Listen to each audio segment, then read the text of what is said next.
welcome to Inside Carbondale. This is the podcast that brings you the latest information about projects and events going on in Carbondale. I'm Amy Fox, the city's public relations officer, and I'm joined by Billy Robbins, the Varsity Center president of the board of directors, and Nathan Colombo, a board member. Thanks so much for joining me. Thanks for having us. Yeah, thanks for having us. Not a problem. And for more than 75 years, the Varsity Center has been a staple in the Carbondale community. And Billy, why is the Varsity Center so special to you? Well, as a Carbondale native, the Varsity really was the center of so much in my childhood. It's a pivotal place, just even as a movie house, but our whole experience in downtown Carbondale, the Varsity is always there. So it's pivotal in the memories and from a nostalgia reasons, architecture, and just being a hub of activity. And if someone isn't familiar with the Varsity, how would you describe it? Well, the Varsity opened as a movie theater in 1940, right? So it's been a movie house for so long, and like I said, it's been the hub of activity in downtown Carbondale, and now it's kind of got a new lease on life, and we are rebuilding that center of activity. And the community came together to save this well-loved local landmark, and we are renewing that mission to be a center place for activity and entertainment. We are doing so many different things in this space right now, from art to music to spoken word, live performances, movie showings. Even the more solemn community engagement work that we do is still, to some level, fun, right? Even when it's a serious topic, we still set it up to be a level of performance that draws people in to the participation, and it's next level right now. It's really taking on a new life while maintaining some of its core components that it has been and has had for decades. When did this vested interest begin? Was it the last 5 years, the last 10 years? When the theater group, Karasotes, ceded the building over to the city. Well, that was maybe the second time that the Varsity was saved. There was a fire, and Carbondale's finest saved it from ruin, right? And then the community had an opportunity to save this important landmark, and they pulled together and pulled an amazing amount of money, and both what was the Varsity Center and the stage company, which are our local resident theater, they invested a lot of time and effort and money into preserving the building. And it was a home for the stage company for quite a while, and pretty much that was the core of the mission of the building. And over the last couple of years, there's been a rejuvenation of the Varsity Center and new fundraising and new efforts, and like I said, redefining that mission to be a center, and not just the home of our resident theater, although that's really important, but so much more. Tell me a little bit about some of those renovations that you've made in the last several years. Well, in the last year and a half or so, there's been a renovation of the lobby, which, that is, that's the doorstep. So when you come in, you see the lobby. Now, the lobby was renovated in the first round, but we gave it a refresh and restored our lighting fixtures in that lobby. So when you come in, it's really warm and cheering. This winter we had maybe the largest Christmas tree I've ever seen inside of a building, short of Macy's on State Street in Chicago. I mean, this was a giant tree. When you have the ceiling space, use it. Right, and so. Like I said, it's warm and welcoming, and so a member of our staff or volunteers will greet you. If it's during the regular opening hours, say 2 to 5 every day, they can see the art exhibits in the corridor or the gallery bar. Make appointments and whatnot. We've got the main corridor there that's opened up and refreshed, a little brightened. We've got our gallery space that is on our south entrance there that has kind of opened up and is being utilized as well for art pieces and exhibits. But our balcony theater, really about the early part of 2017, is when that project kind of went full tilt. And one of our other board members and short-term presidents, Peter Gregory, he came in and just went to town. Got a handful of motivated volunteers from SIU, from the city, local businesses, really brought a lot of different stakeholder groups together to just put hands on it. Even if it was for one afternoon, even if it was just tearing out and not helping to rebuild, and then finding the right person to come in and help to build it back, and then putting people in place to kind of organize the room to make it show worthy, and getting the lighting and getting the staging and getting the sound all set up.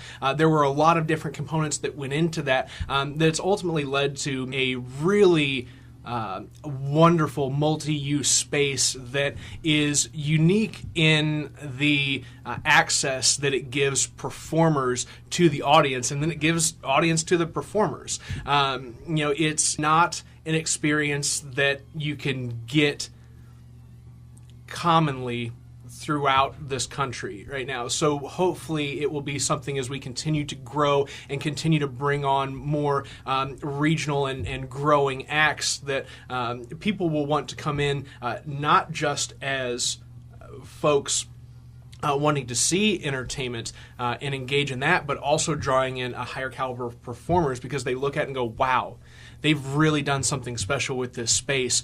There's a reason for me to be here. I have to be in this room. Yeah, it's a great room. It's a great experience. Our musicians that come in, traveling acts and local alike, all say they just love the room. The room was tuned especially for music. We have state-of-the-art sound and lighting. And it is very intimate. I don't mean that, but it's small. The audience wraps around the stage, and the stage comes in deep into the audience space. And it's I've not really experienced another venue like that. It is very special. We whether it's a Swamp Tigers farewell concert, or a singer-songwriter who's traveling through that we've never heard of before, comedy, spoken word. It's a very powerful space. The next big project that we have moving forward is what we're tentatively calling the big room right now. 515 seats in the center of downtown Carbondale. We've kicked down the doors, we've dusted off the seats, we've pull out some hay and some gunk and all sorts of fun stuff that the little woodland creatures have brought into our wonderful theater, and we've gotten to the point where we just make a phone call to some of our sound and staging and lighting folks and say, hey, we need to throw a party in this big room. Can you come hook it up for now? And we just kind of rolled the dice on hoping to make that happen, and it has done so wonderfully with such minimal investment that we're very, very excited to see what happens with the next stage of that project when we finally take it on and say, okay, it's time for us to put the same sweat equity into this room that went into the balcony, and really set this whole project on fire in a good way. No pun intended. No, can't say fire in a theater, Nathan. My bad. But it really seems like you're revitalizing and modernizing certain aspects of the Varsity, but then leaving some of the pieces of history behind as well. And I guess, what do you hope the reaction is when people walk in that front door? Well, it's kind of twofold. Folks like me, older folks and older, who've been around here, or either long-term residents or short-term alike, they often come in, and especially during Eclipse weekend, we kind of use that as a homecoming. Gave tours, and folks would talk about their memories of the Varsity. One of my favorite stories is there's a married couple that come through and visit us at the Varsity for a lot of events, and they talk about their first date at the Varsity. But on the other side, nostalgia is great. I think it's a really powerful energy. What makes me really excited, though, is introducing someone to the Varsity, someone who does not have a past with the Varsity. They'll ask, "What is the Varsity?" Come on down, we'll show you, and seeing them get enthusiastic and want to participate and get involved. That is the best part. Yeah. And it's for me, as somebody who's grown up in Carbondale, but I'm right on that edge of age limit of, well, I wasn't really old enough to have the same sincere memories that a lot of our folks that are coming through have. So I'm able to participate in this project in almost kind of a purist introduction format that says, okay, well, I love this space. I love this area. I grew up downtown, but I never got the chance to experience the Varsity in all its glory. What can we take from those established memories and help to translate into a new future? When we have young folks come in, we've got some promoters and some producers that are coming in now that are 30 and under who haven't had the same experience in that building that Billy or other folks have had, and they come in and immediately their jaw just drops because they see potential, not just potential in that theater, but the potential that they see in that space shows them broader potential throughout this town, right, and throughout this region. It almost acts as a cornerstone to their mind to say, oh, here's a big concrete reason for me to stay here and participate and, in fact, put my best efforts into this to make this what I want it to be. That's a beautiful thing. In terms of programming, it's really hard to keep up with the Varsity. You always have stuff going on. Talk a little bit about what you have going on this spring. Well, thanks in great part to Nathan's hard work in a promotion we did, fundraising effort we did for bringing movies back to the Varsity. And movies have come back. We have state-of-the-art projection. And we can exhibit films in both the East Theater and the Balcony Theater. And those have been really welcomed. Everybody is really excited. We had a sellout crowd for Groundhog Day on Groundhog Day. I mean, it was a little meta. This Valentine's Day, we screened Breakfast at Tiffany's. And we have a film advisory team that is pulling together ideas for series and a schedule throughout the year. It's not just about movies. We have larger music events coming, more recorded programming for radio, with public radio and alike. And we're working with our good friends and neighbors at Soundcore on a Battle of the Bands contest as well. There's a lot of things in store. One thing that's definitely, I think, important to note, our partnerships with younger folks throughout the region. One of the things that we're getting into now is bringing in high school folks and bring in grade school age folks that can utilize a performance space outside of their normal everyday school activities. We are now having monthly improv comedy shows with Terriers Live, and they're funny. Oh my gosh, are they funny? And the energy that they bring forward because they are out of that normal confined environment is just electric.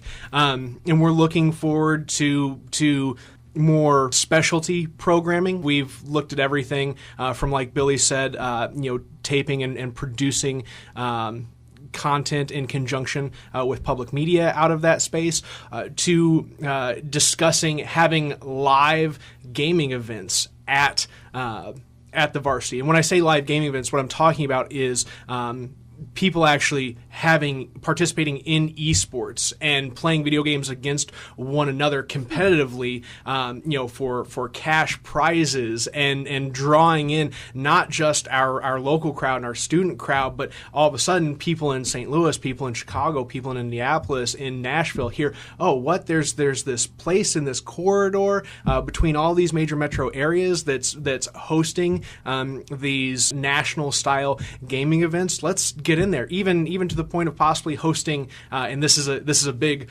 possibly hosting, LAN parties where we have hundreds of young folks or any folks come in and bring their computers and hook them up and play video games against one another in the halls of the Varsity Center. It's wild to think that it can happen, but it's viable. If people would like to learn more about the events and activities you have going on at the Varsity, how can they go about doing that? Well, the best place right now is really Facebook. So folks can follow us at facebook.com/the Varsity Center. We have a website as well. at thevarsitycenter.org. And if you want to book an event or make an appointment, you can call us at 618-457-5353. And the final question I have for both of you, you obviously invest a lot of time and money and energy into making the Varsity Center something that everyone in the community is aware of and comes to. What makes it so worth it to each of you? Well, I love to see our people work together alongside, donors and benefactors and just our volunteers at large, and build something new here. And like I said earlier, the smiles and genuine enjoyment that our patrons and visitors experience, from the fruit of that hard work. These are people that I love and in a place that I adore. So it's kind of a win-win for me. I'm very selfish in that.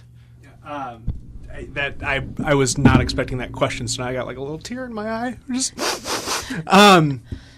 I had my first solid food at Mary Lou's. I started hanging out in an arcade downtown when I was 12 years old. I've worked for any number of restaurants in this space.